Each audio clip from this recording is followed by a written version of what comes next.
O maior impasse, quando vamos estudar a questão do cálculo, são as definições, certo? Por quê? Quando vamos estudar a parte de limites, nós sempre sabemos que é aquela questão do valor que se aproxima ao outro, o máximo que a gente quiser, uma diferença mínima, certo? Isso pelo menos de forma intuitiva. A grande questão, esse é o mínimo, o máximo, é quanto exatamente? Principalmente quando vamos ver de forma matemática, diminuindo o máximo possível a questão do idioma nas definições. Então, matematicamente, nós temos toda essa definição mais clara, que pode ser lida simplesmente como a notação básica aqui de limite, que é a questão de limite de f de x para x tendendo a A, sendo igual a L. Então, o x vai se aproximar de A, enquanto a função vai se aproximar de L. Mas a definição, então, agora que segue é ser somente C para todo epsilon maior que zero, e existe um delta também maior que zero, tal que o módulo da diferença de x e A está entre zero e delta, levando ao módulo da diferença entre f de x e L ser menor que epsilon. Contudo, de forma matemática, simplesmente vendo assim por cima, é bem difícil de compreender o que isso significa, principalmente quando já não se tem um conhecimento do que é justamente a definição formal de um limite. Então, uma forma mais fácil, que é até a que eu recomendo, para compreender esse conceito é justamente partir para os gráficos. Indo para, então, nesse gráfico aqui, justamente de quando o L é, de fato, o limite de x para x tendendo a A, como está sendo o caso daqui. Eu fiz outro gráfico aqui ao lado para quando o L não é, então é justamente diferente do limite, né? Então, mas isso eu explico em seguida.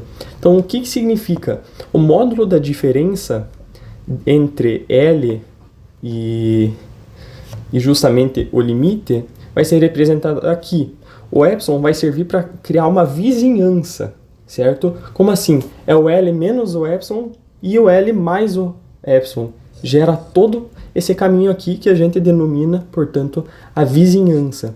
Enquanto a mesma coisa acontece aqui embaixo, no eixo x, com o A, que é o A menos o delta e o A mais o delta. Só que qual que é a grande questão? O que nós definimos na parte matemática? Que aqui dentro dessa vizinhança está contido o f de x, certo? Enquanto na vizinhança em x, nessa vizinhança aqui, está contido justamente o x. Não precisa estar na ponta, não precisa estar no meio, não precisa estar na outra ponta. Está contido ali dentro, certo? Então, qual que é a grande questão pela qual que define que, de fato, o L é, de fato, o limite dessa função? É que, independente do valor de epsilon, para todo epsilon maior que zero, vai existir um valor de delta tal que essa vizinhança está contida na vizinhança espelhada do epsilon. Como assim? Vamos então entrar aqui para o que significa esse delta, o que significa esse epsilon.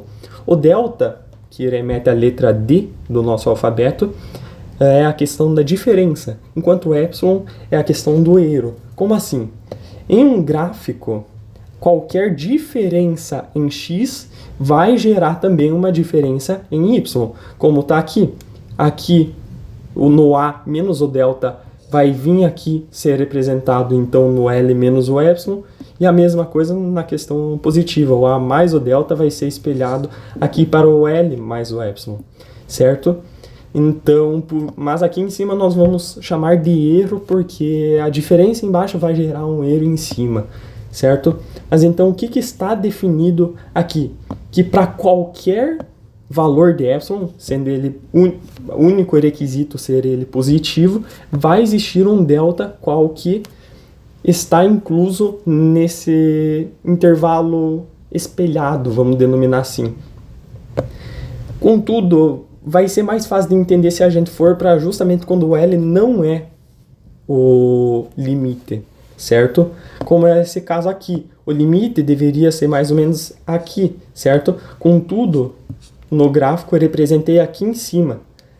E se formos ver o intervalo espelhado, considerando o epsilon, ele não inclui o intervalo daqui. Não importa como que a gente escolha esse delta. Se fizermos o delta muito grande, aqui, beleza, vai pegar esse espaço aqui. Mas aqui, esse espaço não vai estar incluso. E é justamente ele tem que estar incluso. Ah, mas então é só fazer o epsilon justamente muito maior. Só colocar o epsilon aqui, daí ele vai pegar aqui, sim, aqui também. A questão é, pela definição, qualquer valor de epsilon deve funcionar. Ou não qualquer, e sim a questão de epsilon maior que zero. Vamos sempre definir como maior que zero, porque sendo menor que zero só vai mudar que aqui vai inverter. Aqui em cima vai ser L menos o epsilon e aqui embaixo vai ser o L mais o epsilon. Entretanto, isso só acaba dificultando mais os cálculos e não entrega nenhum resultado relevante, além de tempo perdido, basicamente. E o epsilon ser igual a zero também não vai, porque aí não cria uma vizinhança, vai criar unicamente um ponto, certo? Então a definição formal define que para qualquer valor de epsilon, por isso que tem o símbolo do A invertido, que significa para todo valor de epsilon maior que zero, há como criar um delta, não precisa ser um único delta, certo? Como aqui eu já bem coloquei. Eu defini esse delta, vamos chamar ele de delta máximo. Mas se, por exemplo, tivesse seguido essa marca vermelha, também estava tranquilo, certo? Porque ele estava incluso. Então, por isso que na definição tem o existe e não o existe e é único, certo? Mas vai ficar mais simples agora de entender se nós formos aplicar, que inclusive é a grande dificuldade, porque entender o conceito é a parte mais fácil. Contudo, usar ele para alguma coisa que é o complicado.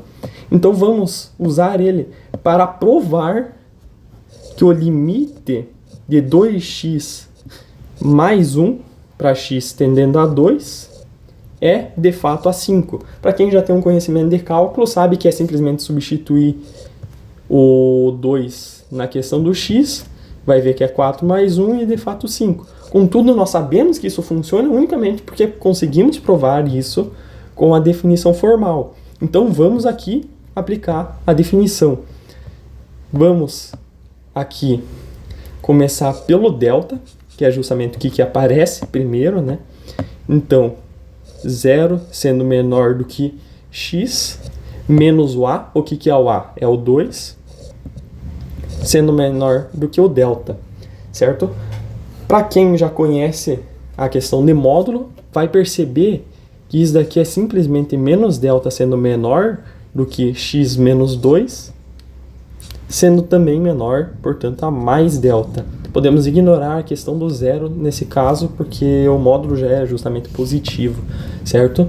Então, simplificando aqui, nós vamos ver que o 2 menos o delta é menor que o x, que é menor que o 2 mais o delta. O que é justamente que nós já pensamos, que o x pertence a esse intervalo, a essa vizinhança de 2 menos o delta e o 2 mais o delta, certo? Então agora vamos fazer a mesma coisa que aparece lá para o epsilon, certo? Então vamos rever que é o f de x, que é justamente aqui o 2x mais 1, certo? Menos o L, que aqui nós colocamos como 5, certo? Isso sendo menor que o epsilon. Então vamos simplificar, simplesmente sendo 2x menos 4, sendo menor do que mais epsilon e maior do que menos epsilon. Passando, somando, nós temos que 4 menos epsilon é menor do que 2x, que é menor do que 4 mais o epsilon.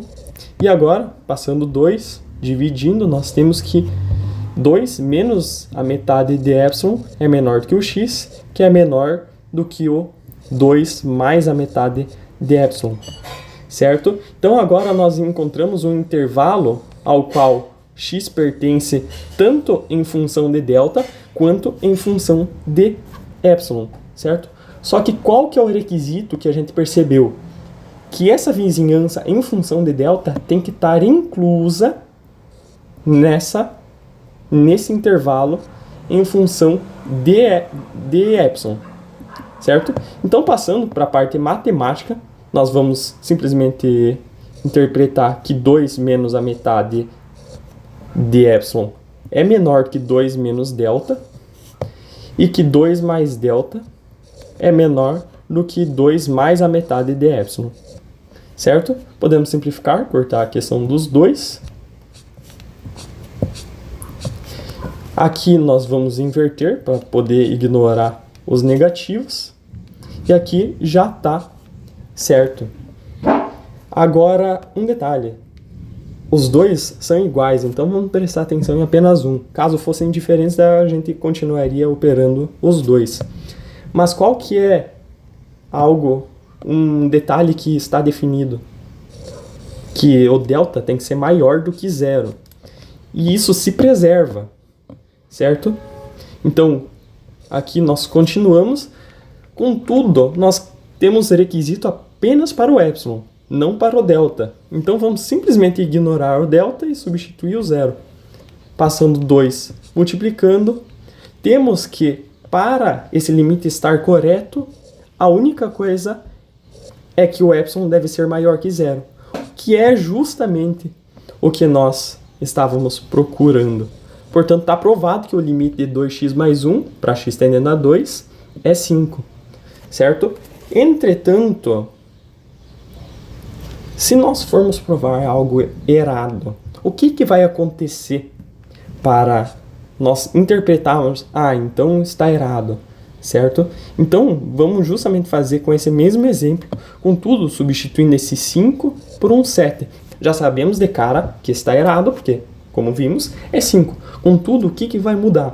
No delta, vamos já pulando passos, inclusive, 2 menos o delta sendo menor do que o x, sendo menor do que 2 ou mais o delta.